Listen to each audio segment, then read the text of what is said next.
E nós basearemos esta meditação na dependência do Espírito de Deus no livro de Malaquias.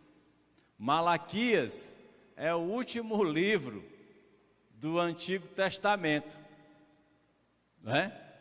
Do Primeiro Testamento, da Primeira Aliança. Está lá Malaquias, certo? E nós vamos meditar neste livro.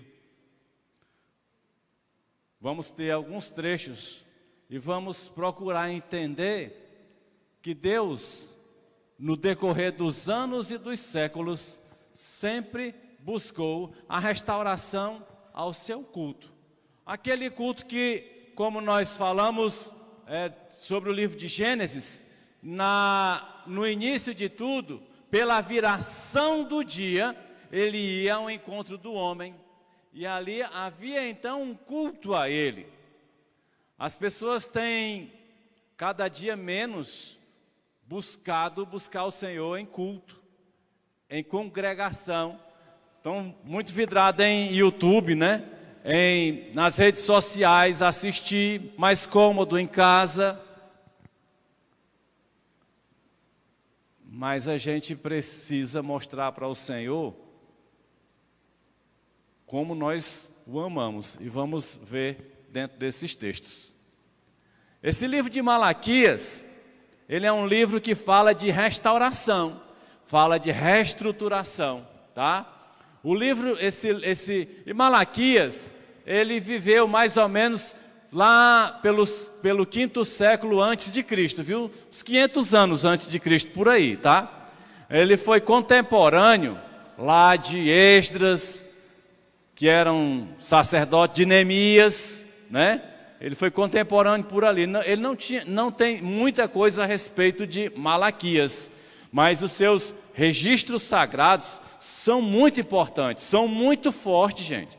O que Malaquias, eu desafio, aliás, não é desafiar, eu motivo você a ler o livro de Zacarias. São 4 capítulos, você lê assim num piscar de olho, né? Mas lê com cuidado, com dedicação, que você vai entender muitas coisas. Então, esse livro fala exatamente a respeito de um povo, que é o povo de Israel, que é o povo de Judá. Ele vai falar desse povo que foi para o cativeiro, tá? E então eles retornaram do cativeiro, né? E cerca de 100 anos aí chega Malaquias para trazer essa palavra profética. Mas observe um detalhe importante. O povo foi para o cativeiro porque o povo virou as costas para Deus. Buscou ídolos, buscou a idolatria.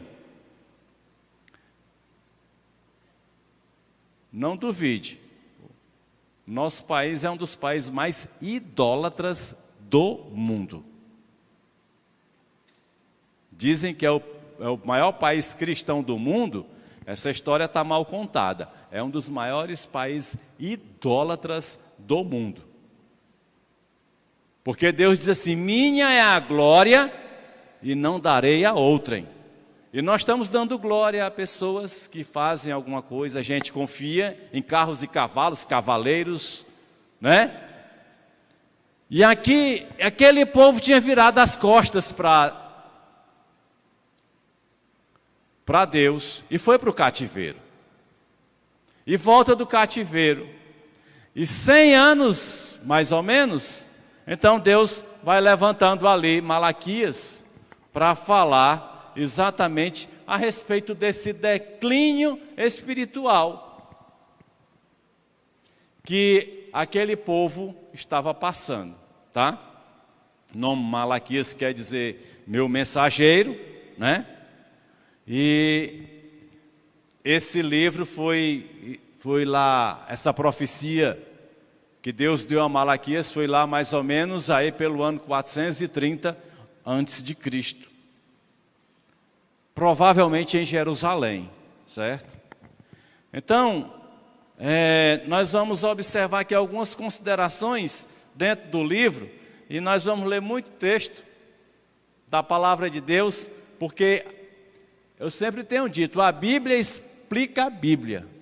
A palavra de Deus, a mensagem principal de Deus é a sua própria palavra, tá? Às vezes nós dizemos assim, muitas pessoas dizem assim, a Bíblia diz isso, eu vi sábios, entre aspas, teólogos, entre aspas, pessoas da filosofia, entre aspas, dizer, a Bíblia diz assim, mas não é bem isso. Aí eu fico preocupado. Porque a Bíblia, ela diz o que ela quer dizer. A Bíblia fala de santificação, de arrependimento, né? Aliás, de arrependimento primeiro, né? Ela fala, aliás, fala de pecado, arrependimento e santificação. Nessa ordem fica melhor, né? Santificação ou condenação. Então, quando você abre Malaquias capítulo 1,